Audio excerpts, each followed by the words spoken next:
Welcome, ladies and gentlemen, back to another episode of the Push to Pass podcast. I am Derek Vance, as you see here on your screen. Michael Monroe, who has been joining us on every weekly every on a weekly basis, is joining me this evening as well. Josh had a prior obligation, so we're going to give him a extra week off before he gets back into the full swing of things. But yes, finally getting back into like I said, the full swing of things here as the NTT IndyCar season is going to hit its home stretch with just a handful of races left to go. And coming up this weekend from Madison, Illinois, just outside a stone's throw outside of the Arch in St. Louis, Missouri. Again, it's the Metro East area of Madison, Illinois, is where you will find the Worldwide Technology Raceway. All sorts of racing venues there at Worldwide Technology Raceway. But the NTT IndyCar Series is going to kick things back off Saturday night, this coming Saturday, for the Bommarito Automotive Group 500, presented by Valvoline. And what a way to get the IndyCar season kicked back off, but with a oval racing. I know we all love it. We all talk about it here a lot. So let's get into this here a little bit. But before we do, like I said, getting back from a 2-week hiatus, Michael is back with us again as well. Michael, I know we were talking a little bit off air as to what we did in this 2-week stretch, but nothing really exciting here on my end. Anything over there in your neck of the woods that is exciting? No, not really. Just did some yard work. Rolled up the pool. Pool's done for the season here. It gets too cold at night, and I don't have a heater, so the pool's at like 75, 80 degrees. Too cold for me. I need a hot tub basically to be getting in. So we did that. Got the pool put up, and just ready to get some racing back on for the IndyCar series. Yeah, absolutely. Like I said, it is. We're getting IndyCar kicked back off here. Like so, we did have that 2-week hiatus for the Olympics, and huge congratulations, obviously, goes out to all of the accomplishments that Team USA did. I know overall medals, they blew the rest of the countries away. I know in golds, I believe they tied with China. I think 41 or 42, something of that nature. But yeah, huge congratulations goes out to Team USA. But like Michael said, though, it is back to racing, and as I mentioned there, the Bommarito Automotive Group 500 from Worldwide Technology Raceway is where the NTT IndyCar Series is going to be getting back to there. Like you said, just Michael, just a handful of races left. I think 6. To be exact, here's we're going to finish up early September in Nashville, not in the streets of Nashville like we have the past couple of years, but at the Nashville Speedway. I know there's been some testing done there that we can talk about here within the next hour or so. A lot of news that we have to go through as well. We thought it'd be maybe a quiet 2-week period, but think again, folks. A lot of news to cover as well. But before we get to that, like I said, the Bommarito Automotive Group 500 from the Worldwide Technology Raceway. Let's give everybody a little bit of a taste or a share of what we're going to see here this weekend. If you are unfamiliar with that, right here it is. You see the track map there. See if I can make this just a little bit bigger. Might be the best that's that I can do for now. But yes, we're going to go at 260 laps or 500 kilometers for those that are in the kilometer interest. Worldwide Technology Raceway, like I said, located just outside of St. Louis, Missouri, in the Metro East city of Madison, Illinois. It is an intriguing 1.25 mile oval, favored by many of the drivers who race there due to its unique shape and varying degrees of banking in each corner. Turns 1 and 2 have characteristics similar to the New Hampshire Motor Speedway that I'm sure Michael can talk about there with the NASCAR background. While turns 3 and 4 are similar to the Phoenix Raceway, which Michael can touch on there as well. Again, like I said, we're going to go 260 laps, 500 kilometers. Practice is going to go here as follows. Let me get down to the practice portion of this weekend's race, and then like I said, we'll get into this just a little more. Maybe Michael can break down the track a little more, like the comparison being made to what you see there in NASCAR. Race schedule right there. We're going to get things kicked off this coming Friday at 12:45. That's going to be first practice, the only practice that the NTT IndyCar Series is going to have this weekend. And then Friday around 4:20, 4:30ish, we're going to have qualifying. And then 7:45, they're going to try that highline practice, kind of familiar with what was attempted at Iowa just a few weeks ago. And then final practice is going to be at 8:30 at night. And I've talked about this numerous occasions, and I know Michael has as well, but we absolutely love seeing these Indy cars under the lights. I wish there'd be more night races. Hopefully that's something that can be coming down the pipe here in the future. But definitely love seeing those night races, especially on a Saturday night. It brings back, Michael, I think some of those racers in the early age of those dirt tracks on the weekends, where they would have those dirt track races on the weekends under the lights, 10:30, 11 o'clock at night. I know I hear dirt track races around for me, and it's I think up till midnight. That's when I hear those engines still firing. So definitely love to see the night racing. And then Saturday is when the race is going to kick off there. The Bommarito Automotive Group 500 at 6:15.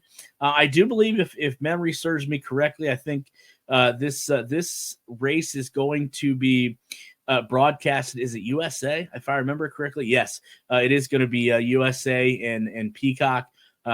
Qualifying and practice is going to be on Peacock. Don't forget, you can hear it on the IndyCar Radio Network as well. Mark James and the gang going to be there covering it. Peacock's going to be there for the majority of Friday, Saturday, but the race on Saturday night is going to be on USA. I know that's DirecTV. That's 242. And then Peacock as well. And then again, don't forget the great crew over at the IndyCar Radio Network there as well. Michael, anything that you want to add here right off the bat before we get into some of the past winners or active past winners of this race? So you kind of referenced the Phoenix and New Hampshire, both flat tracks. I'm guessing from memory going there to Gateway. I'm guessing it's the old Phoenix, and those tracks they're flat. I know turn 2 is going to be tricky, especially on the start of that race. It normally seems that there's some contact there on those opening laps, so we'll have to watch for that going forward. The track is pretty good. When I went, it was a pretty exciting race, so hopefully we can get that high line moving in with that high line practice.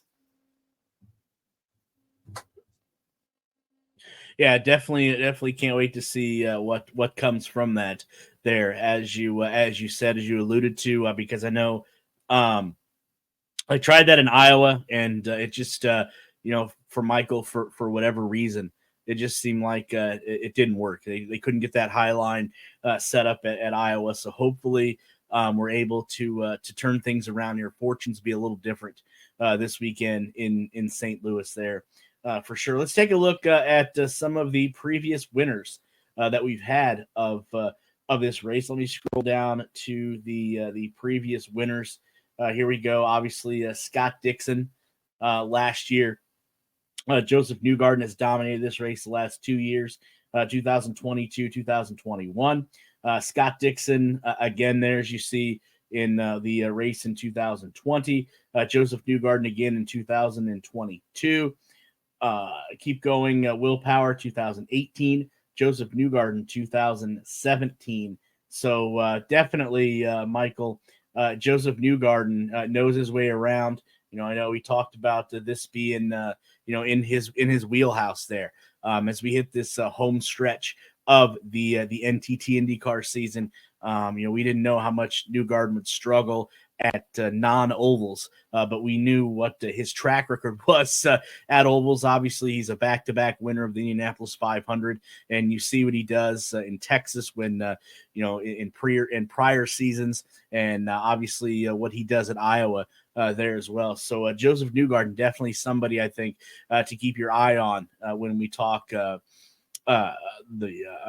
Worldwide Technology Raceway, and I would imagine later on in the show when Mike stops by to talk betting, that Joseph Newgarden is definitely going to be one of the names that he mentions to keep an eye on this weekend.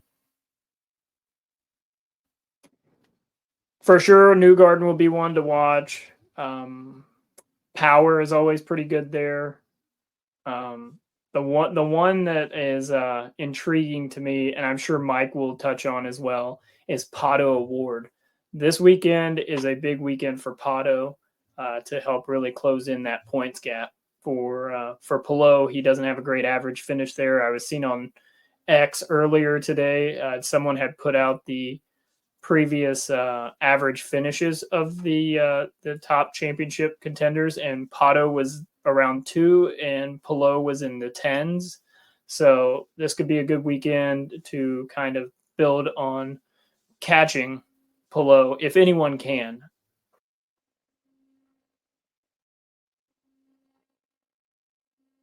Well, it's interesting that you bring up historical statistics there of one Pato Award. Let's go take a look. Let's go over to racing reference .info now for people that are unfamiliar with this, Michael, that you want to talk about a website that has everything statistic wise when it comes to racing.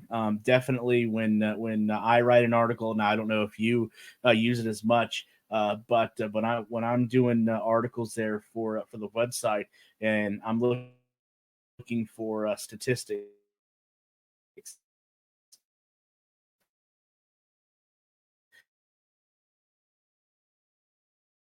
I am definitely heading over to racing, going over to racing.reference.info. Now, I'm going to go about Gateway. So I'm going to pull up the last few seasons of races that Pato Award has participated in, and we'll look. Maybe we can do a quick average finish for him. 2023 Pato Award. As I go down here, he actually started third, finished second. So obviously a podium finish there for him. Let's go pull up 2022 for Pato Award. And again, you got to give him credit again. Started seventh, finished fourth. So, the last 2 years, definitely not too shabby there for Mr. 2021. As we let that pull up, Pato Award started fifth, finished second. So again, another podium finish there for Pato in this race. And then there was two Gateway races in 2020. Let's see how Pato did there. Again, started second, finished third and won, and started fourth and finished second in the other. So I think you're starting to see a trend. See how Pato did there as long as I click on the right thing here. There we go. Let's go to race 8, race 9. Let's take a look at that for I guess that was the same one. So yeah, you're absolutely right there. The stats do back it up. That Pato Award definitely has knows his way around Gateway, and obviously a few podiums here and a few top fives and top threes. So definitely, I think your point is well taken there. That Pato Award, obviously, somebody to watch. He does have two wins this season. Yeah, 2 wins. One that was awarded to him in St. Petersburg. Obviously, everybody knows the story behind that. And then at Mid Ohio there, where he passed fellow competitor Alex Palou and didn't look back to pick up his second win of the season. So, Pato Award has a little bit of momentum, I think, coming into Gateway, and like you mentioned there earlier, Michael, with his track record here in the handful of races that he has done so far on this oval, and we know what kind of racer Pato Award is on an oval. Definitely, I think, as someone to contend with when the race kicks off on Saturday. Yes, I actually found the tweet while you were going through those stats. Alex Palou's average finish at Gateway 12.6, Will Power 10.1, Scott Dixon 8.2, Colton Herta 9, and Pato Award 2.6. That's from Tony Donahue on X. So those are good fighting chances for Pato coming into this weekend. So yeah, I feel like he's going to definitely have something to prove. There's a few other drivers that kind of hit on my radar as well that normally do pretty well on the ovals.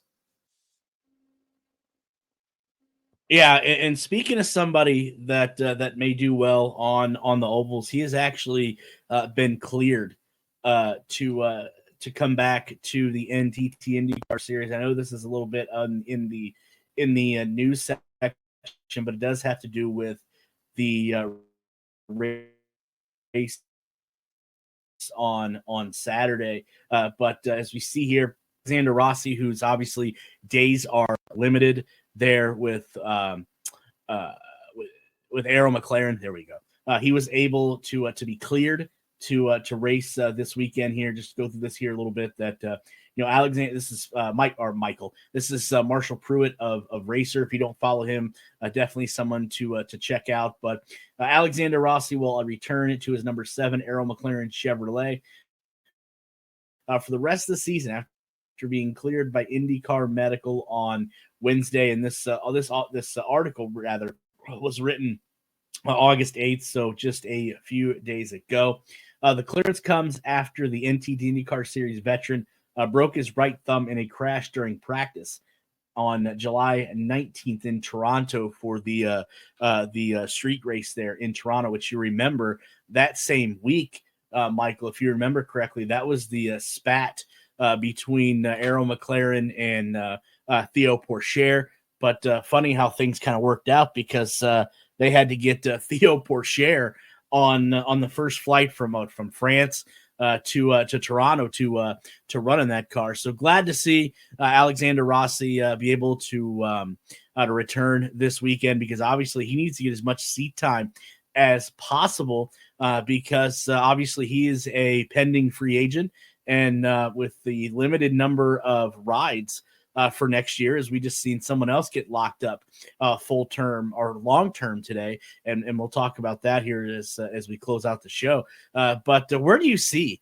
I know obviously Alexander Rossi, like I said, his time is limited with Arrow McLaren. Obviously that has been well known here before the break. But where do you see Alexander Rossi going after the season's end here? So a little bit of foreshadow. I see him either at Meyer Shank or Ray Hall Letterman Lanigan. I think those are the two best options for him currently. It's a little bit foreshadowing for later on in the episode. Rossi, I'm shocked, to be honest with you. He must have a big buyout in his contract, because I'm shocked Arrow McLaren didn't try and find someone to fill his seat for the rest of the year, the way they ping pong drivers around over there. So really shocked that they didn't, and reading more into the Theo Pourchaire situation, it sounds like that was a lot of speculation. I don't think he was ever displeased with Arrow McLaren or anything like that. Just kind of a situation where things kind of Arrow McLaren, I guess.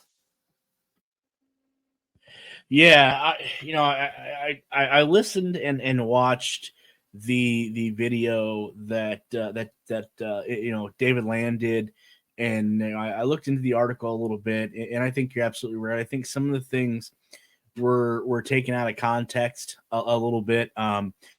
I do agree with what David had to say there. That going forward, I think from this point forward with interviews, I think it's very important that whoever the interviewee or the interviewer is, instead of putting stuff on, doing it the old-fashioned way, I guess, writing down notes, jotting down notes, quotes, things like that. I think everything needs to be put on video.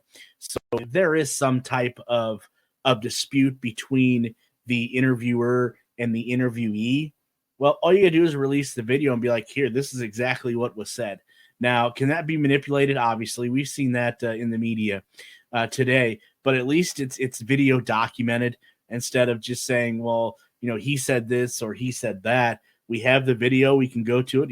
Instant replay. We'll go to the video. But yeah, I think it was just a lot of misunderstanding, and obviously it had to be, because if Theo Pourchaire was right with what he said about Arrow McLaren, do we really think? I mean, we've been around this sport long enough. Do we really think that the same week that interview came out, was published, and Arrow McLaren was going to call Theo Pourchaire first, if he really felt that way towards Arrow McLaren? Like I said, I think we've been in this long enough. I think we both know the answer to that question. Yeah, you're absolutely right. I don't think he would have picked up the phone if there was a lot of tension running high there. So just an interesting situation at Arrow McLaren. It's just kind of like, who's going to be the next domino. Like you said, when it comes to interviews and stuff, that's why when we, with Mid Ohio, there was a lot of the wind in the background, but every bit of audio that was played on this was 100% authentic. Me, kind of bumbling over my words and stuff. It happens. I'm human like everybody else, but you're not going to get any, real editing from me or anything like that. What I record is what you're going to get, unless it's like the testing and things like that of the microphone. But from start of the interview to the end of the interview, that is definitely something that I always stand behind. When I record, I'm recording. If you say something that you don't like, you probably shouldn't have said it. So, but to an extent, obviously, if there's something that got slipped out that a driver doesn't want said on a podcast or anything, maybe we cut that out. But I mean, they're the ones that are allowing us to walk up to them and stick a microphone in their face. If that's something they don't want broadcasted, we have to honor that. But if it's just a normal interview from start to finish, that's what you're going to get 100% from me 100% of the time. Yeah, absolutely. And just getting back to what you talked there when you opened up about McLaren and Pourchaire, and Pourchaire taking that phone call. If if Arrow McLaren really thought that Theo Pourchaire said what he said and meant what he meant, is he really going to be the first phone call that Arrow makes? I mean, just think about this a little bit logically. There's no way that McLaren is going to let somebody talk like them or about their company like that, and then the first phone call they make is to that person. That's not going to happen. There's no way. But speaking of drivers that are going to be participating this weekend, there's one driver that is not going to be not only not participating this weekend, but going forward.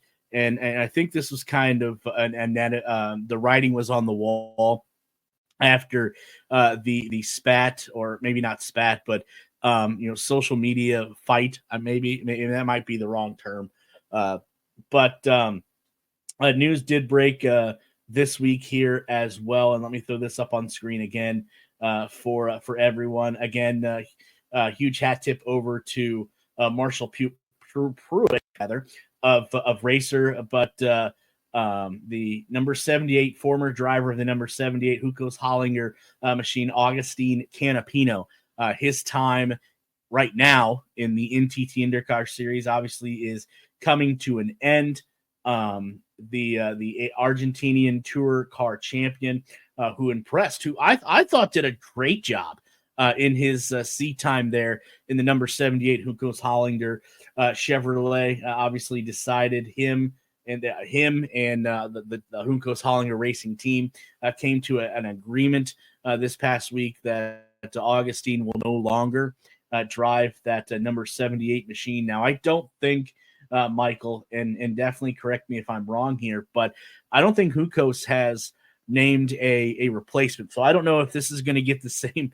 I don't know if this is going to get the same treatment that the Dale Coyne Racing team gets, where you just you put a picture up on the dartboard, you throw a dart, and that's who's going to be driving what car this week. Because, like I said, I don't think Juncos has named a replacement. But I hope Augustine can first land on his feet, because I think he's very talented. I think it took him a little while to adapt to this style of racing, but maybe given the right circumstance and Augustine gets comfortable, gets a little more drive time, and I think his skill set is definitely going to show. But it is unfortunate that Augustine wasn't able to complete his second full season with Juncos Hollinger Racing. Yeah, I'll be the devil's advocate, I guess. Jump on the other side. It just feels like the Juncos is trying to build their organization up. They're putting a lot of money into the organization. They're trying to get better. I think they tried to do that with the alliance with Arrow McLaren that kind of fell through. Part of Augustine Canapino's fan base that kind of helped put a wedge there. I think the reason a driver hasn't been announced, and I'm hoping this is where the mindset of the team is that they're trying to lock in a driver for the remainder of this year and a driver for next year to kind of help build that organization. Romain Grosjean has been, clicking off some pretty decent finishes. Last time out, he finished 9th. Canapino was 26th. So it seems like throughout the season, Romain's kind of progressed a little bit better than the 78 car has. It will definitely be interesting to see who they put in the 78. Is it going to be the dartboard situation? I'm hoping it's more of a, hey, we've locked this driver down. He's going to be our driver for the remainder of this year and next year and going forward, hopefully. But right now, yes, no driver has been announced for that car for this weekend. I would honestly, personally like to see Connor Daly in the car. I think he would be a good fit there. Has that experience, can kind of bring in some new mindset there, but we'll see what happens. Well, I do find it rather interesting, the first part of that, what you said about the Augustine Canapino fan social media, because it leads one to wonder. And again, I could be completely off and completely wrong on this, and if I am, please tell me.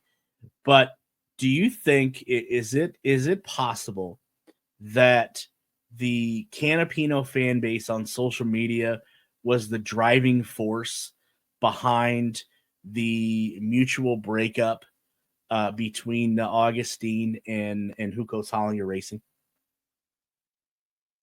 Yeah, I really do. I believe that was part of it. I also believe that performance was the other half. I mean, you can't continually perform poorly. I wouldn't say he performed horrible, but poorly on a consistent basis and continue to. I mean, we noticed. We talked to someone within the team, and I won't do much of that, but there's some sponsorship issues there. They didn't have much sponsorship for the Indy 500. It's hard to sell.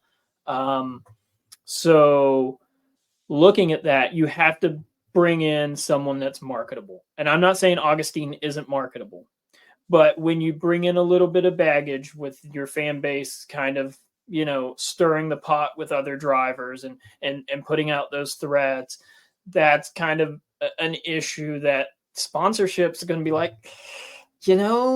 we want to kind of help here, but at the same time, your social media, if something happens, is your social media, fan base going to turn on our company and start putting out, hateful stuff about our company? So it's hard right now with social media and those kind of things, because that is such a way for not only race teams, but a good way for branding to happen. So I do believe that was a big part of it. I don't feel like that was the whole reasoning behind it, but another name that I could see potentially getting put around, we've talked about it, and we've talked about him just recently, is Theo Pourchaire wants to be a part of the IndyCar series.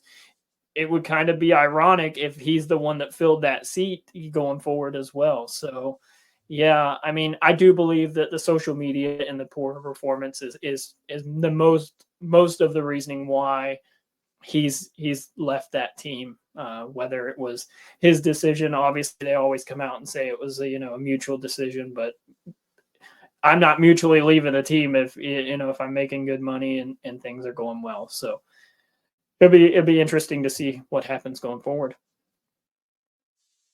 Yeah, absolutely. And I think one thing that may not play into Augustine's favor, and you just mentioned it there, is there going to be a team out there? Let's say he wants to stick around in IndyCar.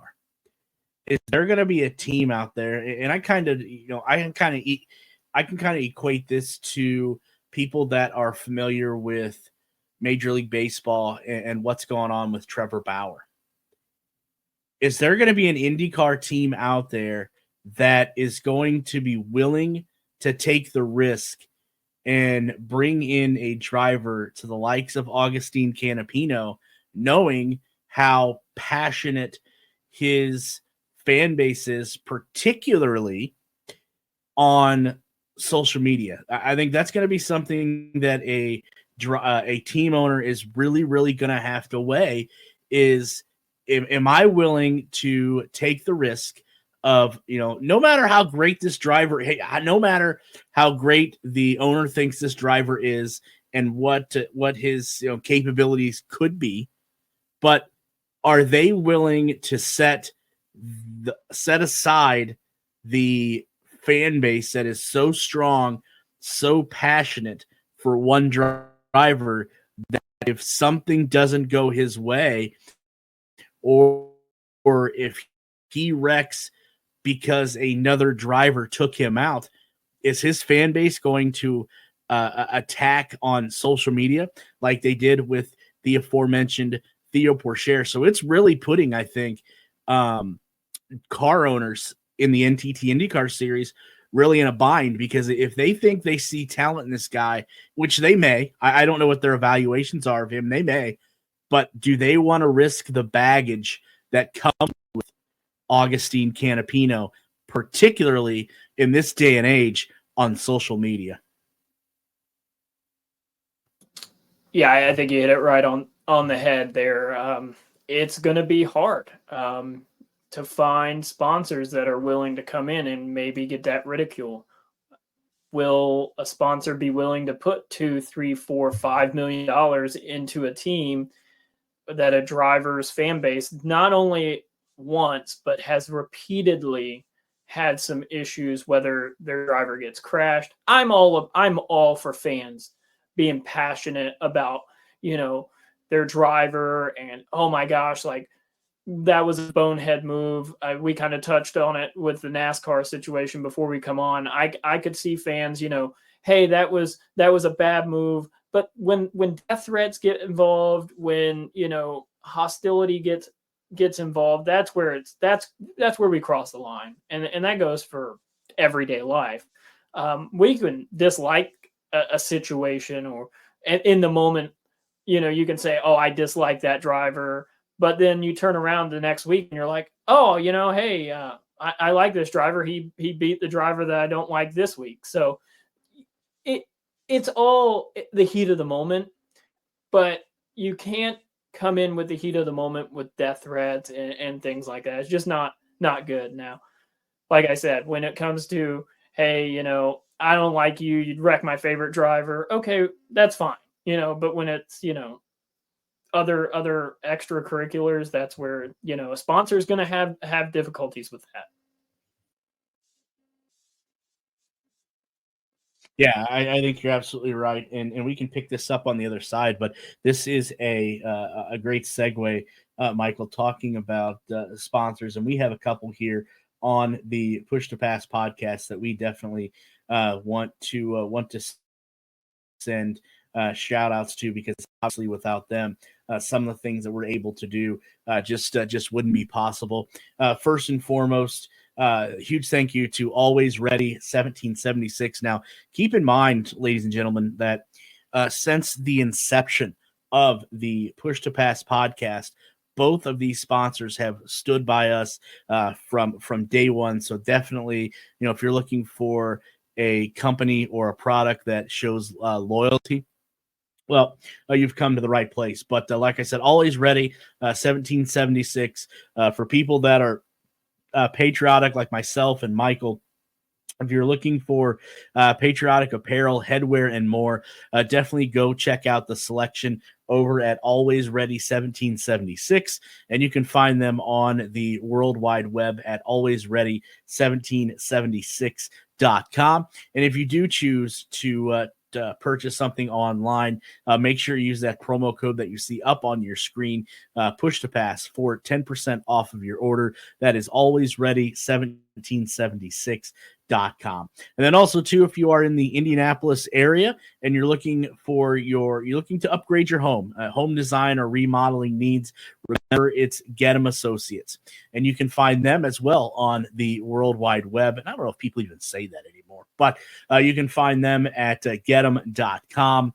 And also, as well, if you use their promo code that you see down there at the bottom of the screen, Push to Pass, you will get $250 off any design service. So huge thank you both, and loyalty and all of that other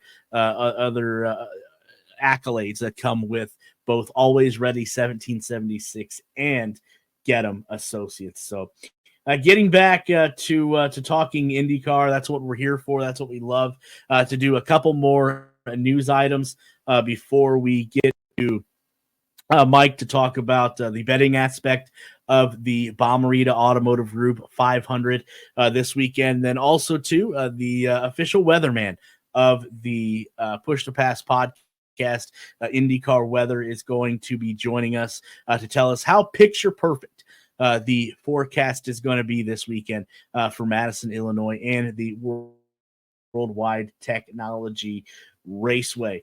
But some more news, Michael, to get to. A couple more out that IndyCar veteran Yuri Veps is going to be making his return to Portland for Ray Hall Letterman Landing and Racing. I know you touched on them earlier. It could be possibly a destination for Alexander Rossi at season's end.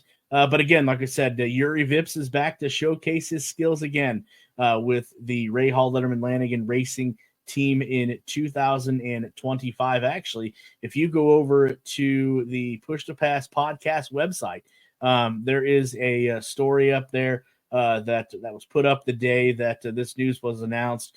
We'll go through that real quick. There, I guess I need to share it for everyone to see it. There we go. There is the Push to Pass website. You can find articles by myself. Michael has some on there as well. Josh, we're trying to get into that as well. But like I said, Yuri Vips has found his way back into the NTT IndyCar Series per a news release on their website and social media accounts that day. Vips will be added to the Ray Hall Letterman Lanigan Racing stable to drive the number 75 Amanda Honda when the series heads west, like I said, to Portland for the BitNile.com Grand Prix of Portland starting Friday, August 23rd. Vips, if you remember, is no stranger to the NTT IndyCar Series. He did make his debut 2023, again at Portland for Rahal Letterman Lanigan Racing, where he finished 18th, along with racing at Laguna Seca the following weekend, and he finished 24th. Quote from Vips himself: he is grateful to the team for giving him the opportunity. He's been working closely with Rahal Letterman Lanigan Racing on their simulator program, and it's been over a year since he has been in the car, but he is confident that the experience gained last year at Portland and Laguna Seca will help him get up to speed quickly. And then another quote from co-owner of Rahal Letterman Lanigan Racing, Bobby Rahal. We're pleased to be able to run Yuri in Portland for a number of reasons. One, he showed at both Portland and Laguna Seca last year that he'll certainly have the pace to feature in any event that he runs with Rahal Letterman Lanigan Racing. And he has done a lot of work for us in the simulator this year. So Yuri Veps, congratulations to him to be able to get back into the NTT IndyCar series and to get back with Rahal Letterman Lanigan Racing. I know that's somebody, Michael, that you're keeping your eye on, as you noted, for a landing spot potentially for Alexander Rossi. But if I remember correctly, on our way to Mid Ohio this year, I think this was a name that I brought up that I said definitely could be closely related to Rahal Letterman Lanigan Racing. And look what happens just a few weeks later. He's going to be racing for them in Portland. Yeah, I think this is a driver that could definitely take over that 45 car. He's had a great career in Formula 4, Formula 2. So he did have a few incidents over there, but that's in the past now. He's worked alongside in Formula 4 Marcus Armstrong, so another current NTT IndyCar driver. He's putting in the work, it sounds like, especially on the simulator, and really worked to help Rahal Letterman Lanigan with the hybrid system. So it'll be interesting to see how he does at Portland. I don't remember where he finished there last year, but I'm sure we could figure that out somewhat quickly. So I feel that he could. He has the potential. I mean, he's still young, working hard to make a name for himself, and I think if he can get the sponsorship, he will definitely be doing pretty well. Looks like last year he finished 18th at Portland, 24th at Laguna Seca. So see if he can improve on that this year, and we'll see. I think, like I said, I think he'll do decent. It's hard to get in one of these cars and be expected to perform at a high level. We talked about that with Kyle Larson. I mean, it's hard to get in one of these race cars and just be like right on cue and be able to compete with these guys that do it week in and week out. It's very competitive. You hear Will Power talk about that. You hear Pato Award talk about that. Alex Palou, those guys that do this every single week, they know how hard it is, the work you have to put in. So I expect him to finish around the top 20. If he does better than that, I mean, it would be a good accomplishment for him. Those cars have been, all the Rahal Letterman Lanigan cars are pretty quick on the road courses. I think a lot of that comes from the help from Yuri in the simulator and probably Christian Lundgaard. So I think he's on track to maybe get that ride. It'll be interesting to see. So again, we'll play hypothetical here for a minute because I know we're getting close to silly season, or it seems like that. There's no indication that Graham Rahal is ready to give up the number 15 car, and we know that there's the number 45. Obviously, the current Christian Lundgaard car is Christian Lundgaard car. Try saying that 5 times fast. Is going to be open at season's end. And if I just remember correctly, I think it was either yesterday that I seen that the number 30 for Pietro Fittipaldi just got a extension with 5 Hour Energy. So I don't know if that's for this year or going into next year. So if Graham Rahal is going to stay in the 15 and Pietro Fittipaldi is going to stay in the 30, and if you think that Yuri Veps may be debuting in the 45 for the remainder of this year, and that's going to be his ride going into next year, obviously, Alexander Rossi is going to be out at Rahal Letterman Lanigan Racing if that's what they decide to go to for their driver lineup next year. And we did see that obviously, AJ Foyt is out on Alexander Rossi, and we'll get into that article here shortly. So don't you think his list, and I know we keep coming back to this, but the drivers that are going to be free agents that are going to be looking for rides next year are definitely going to be the seats are going to be slim pickings, I think, to say the least, Michael.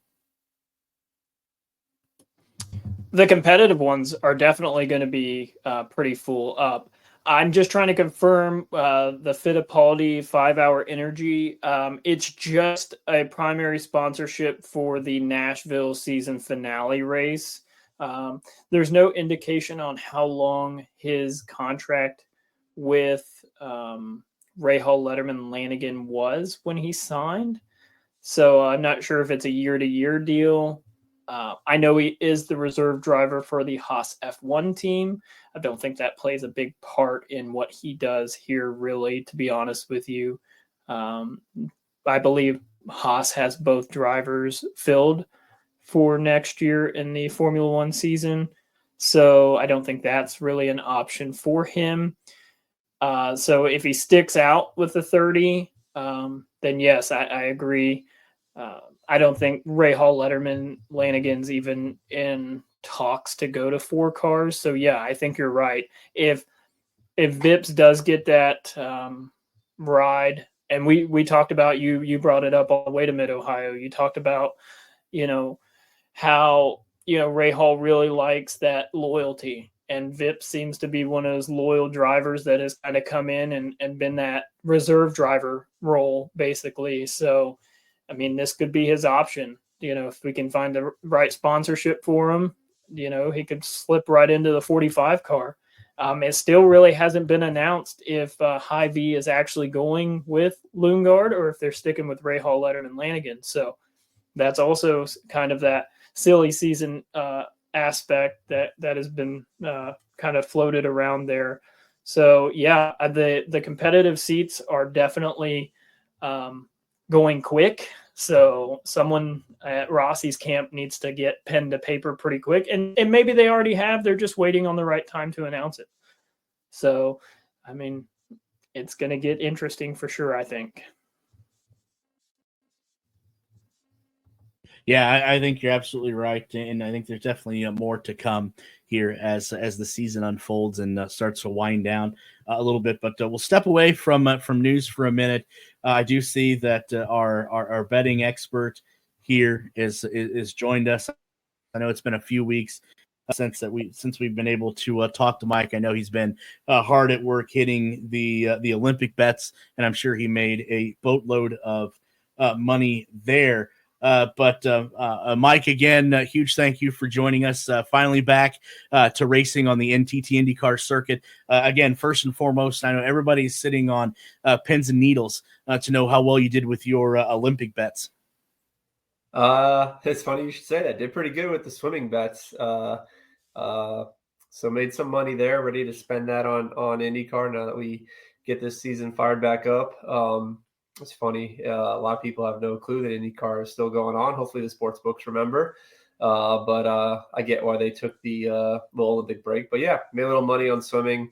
I don't know anything really about track and field. So kind of been on a lull and just kind of waiting and ready to go here. So excited to finally hopefully have a race to bet on Saturday night. And nothing better than a Saturday night race where you can pregame a little bit and get ready and get fired up and get ready to fire away make some money Saturday night. Yeah, definitely. I opened up, and it's in the first time we talked about this, how much I enjoy seeing the Indy cars under the lights.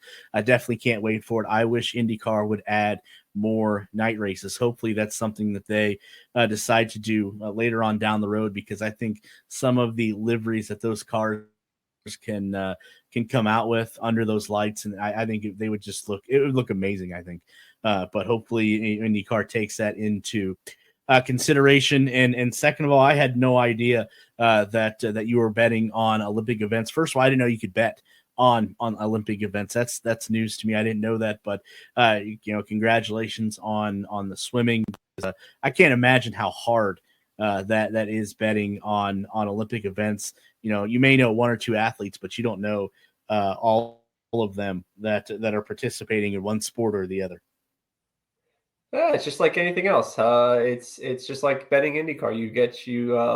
You dive in, you do look at some stats, you look at some information, and then you talk to some people in the know. You follow some of the right people on Twitter that know what they're talking about and know who the players are. And then when all else fails, you just bet the people from China and table tennis, and you just count your money. Piece of cake. Great philosophy right there. See, that's how everybody can load up and buy a pool house in Malibu. Is just bet on the Chinese and table tennis, and you're going to make millions. But anywho, definitely glad to get back to racing, Mike. Like I said, this weekend we are in. Not we, but the NTT IndyCar Series is at Worldwide Technology Raceway, right outside of St. Louis for the Bommarito Automotive Group 500. We know a few players that have had great track records here previously. We talked about him earlier, Joseph Newgarden, obviously, the oval racer that he has become, back-to-back Indianapolis 500 champion, dominates at Iowa, dominates at Texas. So that's somebody I think to keep an eye out for. And then Michael pointed out earlier, and we went through his statistics to back it up, but Pato Award, somebody else that is becoming a great oval racer as well. I figured those probably two you're looking at, but who else are you adding to your list for this weekend? There you go. You guys don't need me. That's the list, right? I came here with two names. It's Award and Newgarden. It's short oval season.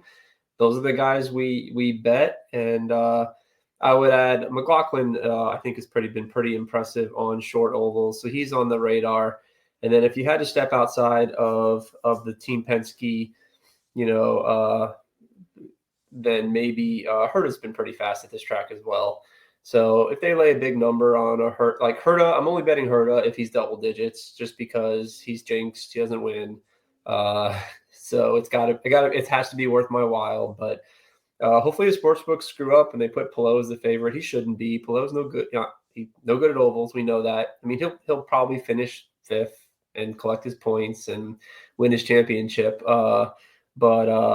But yeah, I mean, those are the players you want to bet on. Newgarden, you want to bet on Pato, and you probably want to bet it. You probably want to bet at least half of the units you were planning to bet before qualifying, because the books might not repost numbers. We've been learning that the hard way.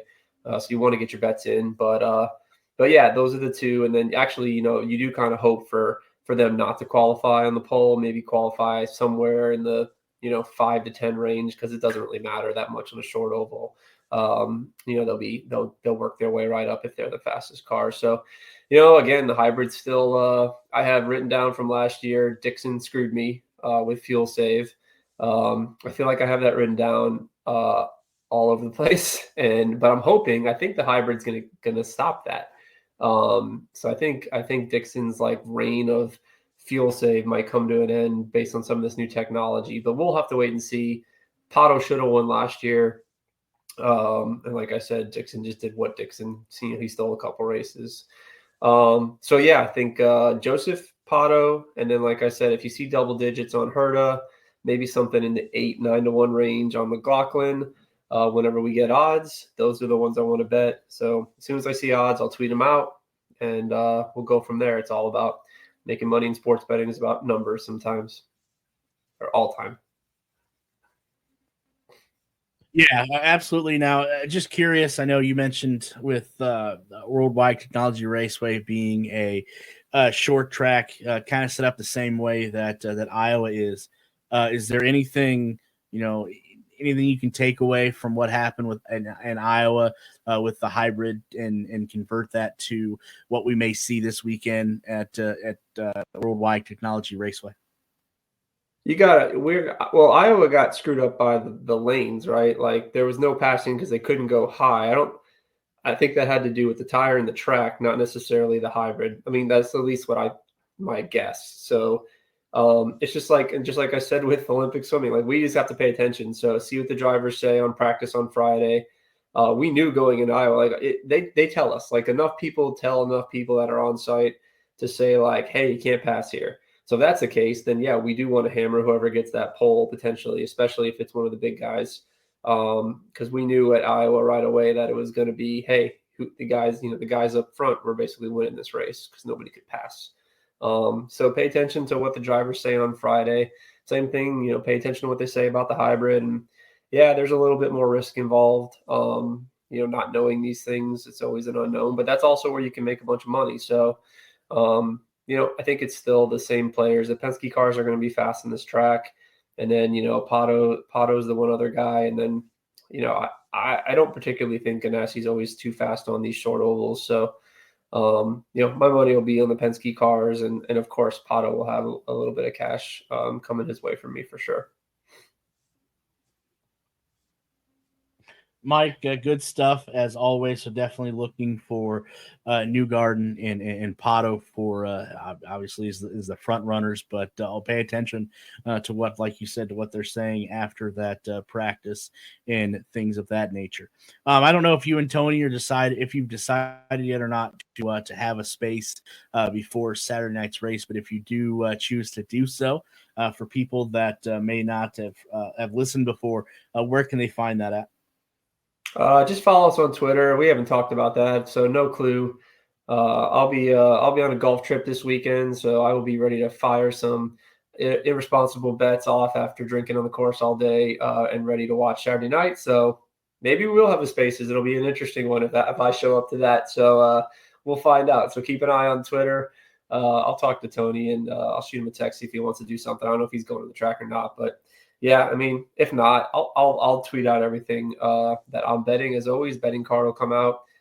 Really, nowadays, betting card comes out whenever odds come out, which is not often. So unfortunately, I feel like we've gone downhill since the 500 with our odds offerings. But you never know. The sports books, may get spicy and post a bunch of stuff, and we can see some top threes and some matchups and some other things, which is where I'd like to make most of my bets. But I guarantee you hopefully there'll be some odds and there'll be something to bet, and I'll post it. Mike, good stuff as always. Can't wait to see what you got going this weekend. Don't drink too many adult beverages that you go overboard betting this weekend. I can see you putting a bet in for, I don't know, maybe David Malukas or something, but yeah, definitely don't go overboard and shoot under par, and we'll see what happens Saturday night. All right, man. Have a good one.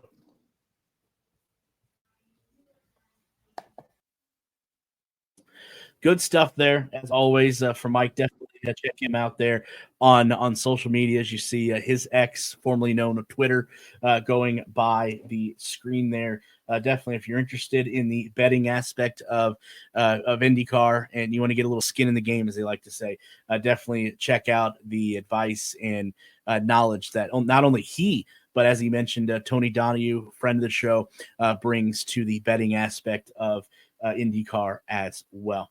Michael, before we're joined by the official weatherman of the Push to Pass podcast, we do have one more piece of news to go over, and this was I think this was a little bit of a stunner today when you tweeted this to me earlier today. I did not see this coming, but for people that have not seen it yet, before mentioned David Malukas, who I just mentioned there, that Michael's going to put some money on this weekend after he had. David Malukas has now signed a multi-year contract with AJ Foyt. So this really makes one wonder about a particular driver, and I'll get into this here shortly. But Malukas, like I said, currently with Meyer Shank Racing. Obviously, that's going to come to a end at season's end. Is now going to join AJ Foyt Racing after signing a multi-year deal today. Now, the question becomes, Michael, is David Malukas going to occupy the number 14 Chevrolet, which is currently driven, as you see there, by Santino Ferrucci, or is he going to occupy the number 41 machine driven by, you interviewed him at Mid-Ohio, Stingray Robb? Which one of these two drivers, the interesting thing is going to be which one of these two are going to be out of a seat at the end of the year. Now, and again, AJ Foyt can run his operation however he wants to, obviously. But I think if Derek Vance was the operations manager of AJ Foyt Racing, well, first and foremost, somebody made a mistake by allowing him that position. Let's get that out to the forefront first.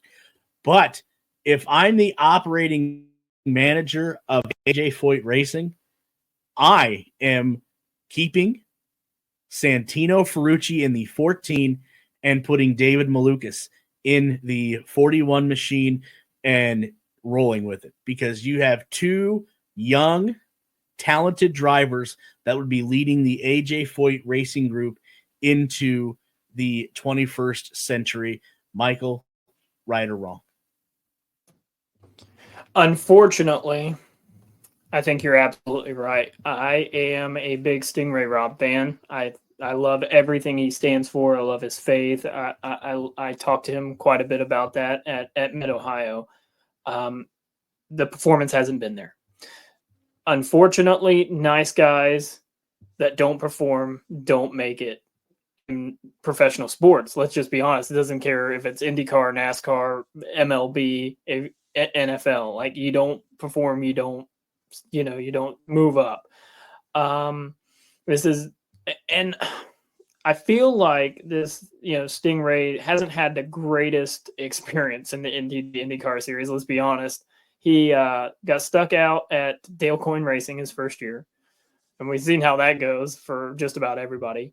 He comes to AJ Foyt Racing, and I still don't understand the whole mentality behind AJ Foyt Racing, where there's two locations. They're building cars in Texas. They're building cars, in Indiana.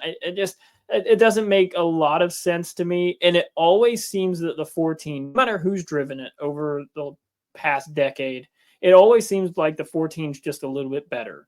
The only outlier year you could say would have been a few years ago. I believe that's the car that Kirkwood drove. Did he drive the 41? I believe he drove the 41. And that was the outlier year where that car was just, it was up there with the 14. Now, David Malukas has proved a lot at Dale Coyne Racing, and he's also proven a lot in his short time at Meyer Shank Racing. If he goes over to AJ Foyt and has about the same experience that Stingray Robb's had this year, I think then we have to start questioning AJ Foyt and not so much, the drivers. Now, I'm not giving a lot of that on top of the whole, spectrum, because I want to see what Malukas can do. You talk about, you joked with Mike about, putting money on him. I wouldn't be so sure that he doesn't compete close to the front. He's had 2 races there. His average finish is 2.5. He finished second and third in a Dale Coyne Racing car. So he has the potential to run well at Gateway. I even wrote about that in the article about David Malukas. So, yeah, I would put a couple, you got $10 you want to, maybe, not get a good return on. I mean, it's something that you could get a great return on. So I would put a little bit of money there. But yes, this when I seen this, I was like, what? Like, and it wonders what AJ Foyt offered.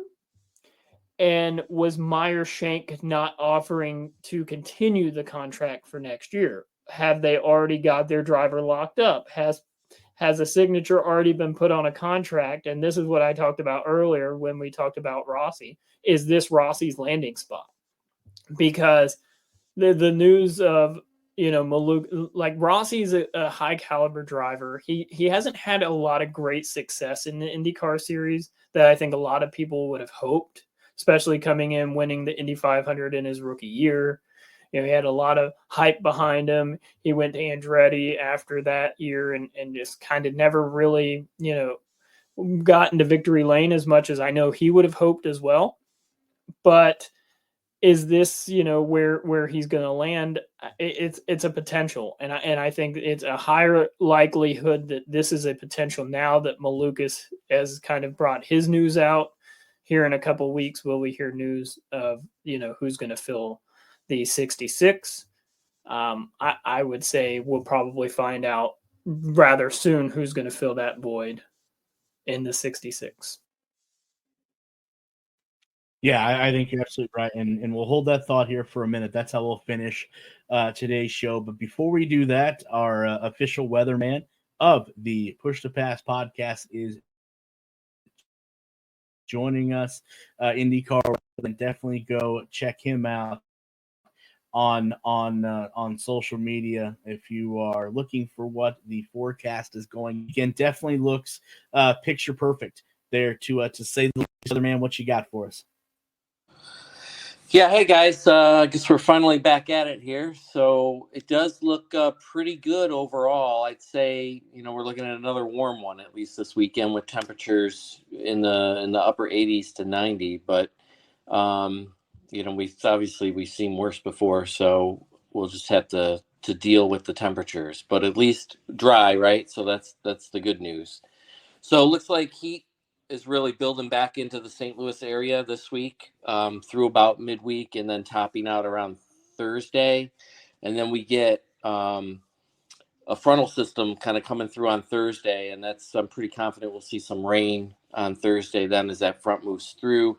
And in the forecast, I've got some lingering activity lasting into Friday morning. Now, looking at some of the data, I put this out yesterday, looking at some of the data through today, I do think it's probably actually trending to maybe end more into Thursday evening. So again, it looks pretty good for a favorable Friday and into Saturday at this point.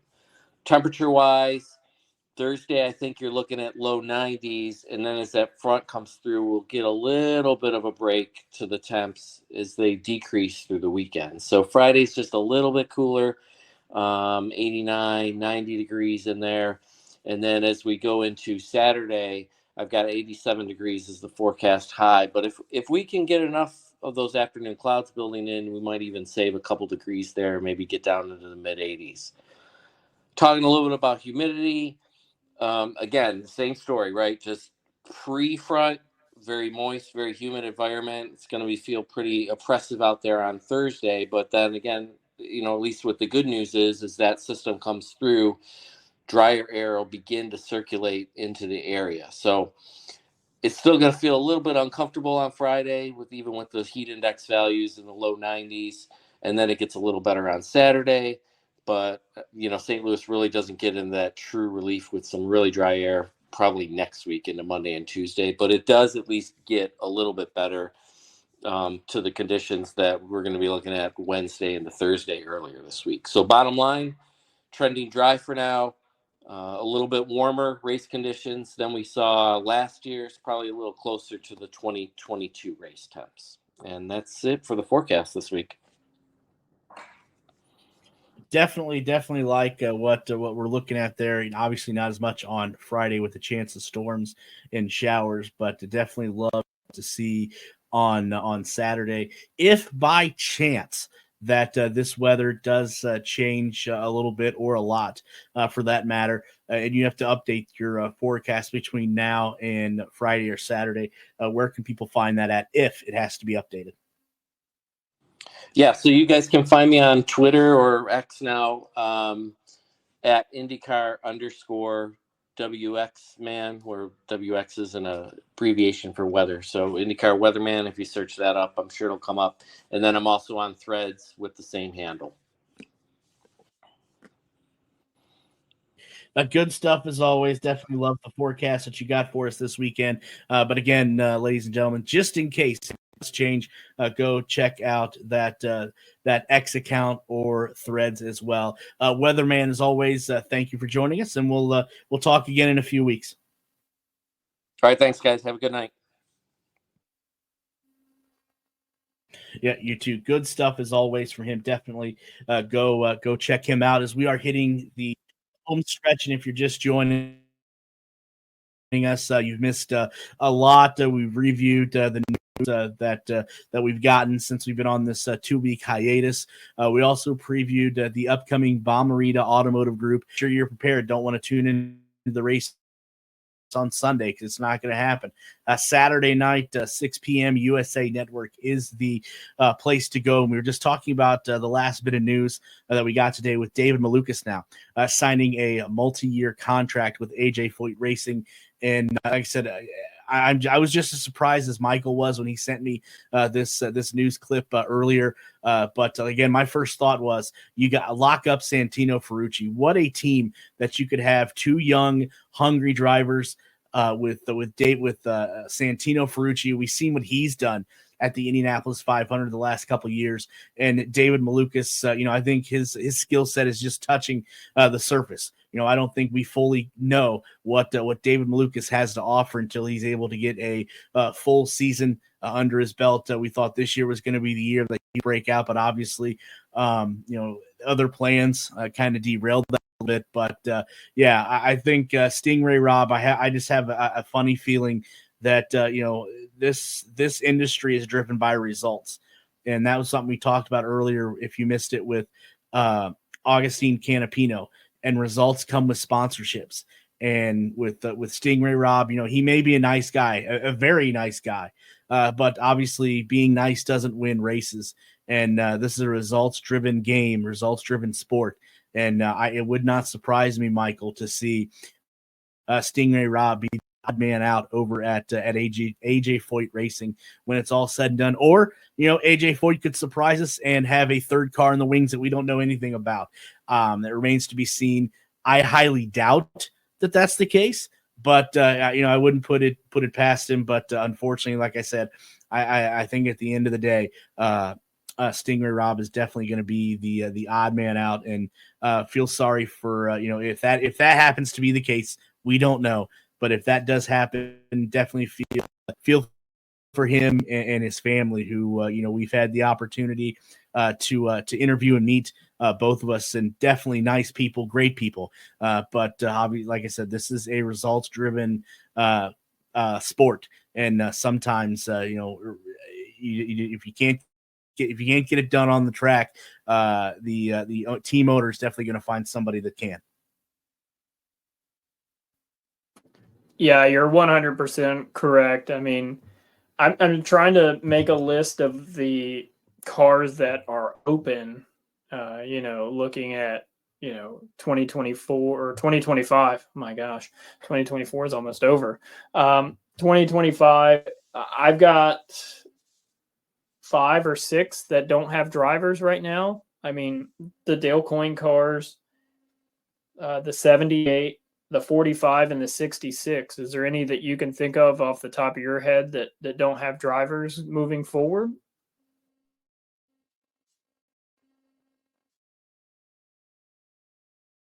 I think you got the list pretty well knocked out there. Definitely something I want to we'll take a look at, obviously, for next week. Maybe that's something that a topic we can get into. But yeah, definitely want to know what cars are going to have open seats next year, obviously, for sure. Michael, anything else that you want to add here before we cross the start finish line and the checker flag falls on another show or another episode, rather? Yeah, one more the Push to Pass podcast. One more newsworthy item that kind of come out over the break. I guess it was just right before the break. the new streaming service that Fox and Warner Brothers Discovery is launching with ESPN. That's supposed to launch later this fall, I guess, fall, winter, whenever we want to classify it. There's been a lot of discussion about the cost of that network or streaming app or service, whatever. It's $42.99 a month, and I know this relates big to the IndyCar series because most people are used to paying $6 a month for Peacock. Well, you want a better TV deal, and we have one. I'm not discrediting the TV deal. The TV deal is great, but for the people that don't have bunny ears, you may want to go buy a set of bunny ears and direct them the right way, get your tinfoil, and so you can watch Fox, and if I don't even know, do they have DVRs that you can actually just buy anymore to DVR at home? You may want to try and find some way to record. Maybe we'll have to pull out the VCR and get some tapes to record. But $42.99 a month, that's a steep price to pay for streaming. There would have to be a ton of stuff, and I'll have to look at and see what's all going to be offered, because that's a steep price for a streaming platform. I don't care how much sports they offer. If they offer every single sports that I watch, maybe if I could cut a few other streaming services, but that's quite a bit of money. Yeah, I don't know who's going to do that, but hats off to you if you can budget that in your budget. Hats off to you. I can tell you this guy can't, and I'm not going to touch that with a 10-foot pole. But hopefully, Fox does live up to their offer, or to their end of the bargain, so to say, and they put every IndyCar race on network TV. Because if they do, I'm perfectly fine with that, and you can take your $42 a month streaming service and stick it up your wallet, because I'm not going to need that, obviously. But good stuff as always. Again, Michael, thanks as always, like I said, for taking time out of your busy schedule to join us on a weekly basis. All three of us, all this three cast of characters, will be back next week to discuss, review, and recap what we're going to see this weekend at Worldwide Technology Raceway and the Bommarito Automotive Group 500. So for myself and Michael and Josh, who isn't here this evening, and everyone else that makes up the Push to Pass podcast, we will be back in 1 week's time to break down what was the Bommarito Automotive Group 500 from the Worldwide Technology Raceway. So until then, so long, everybody.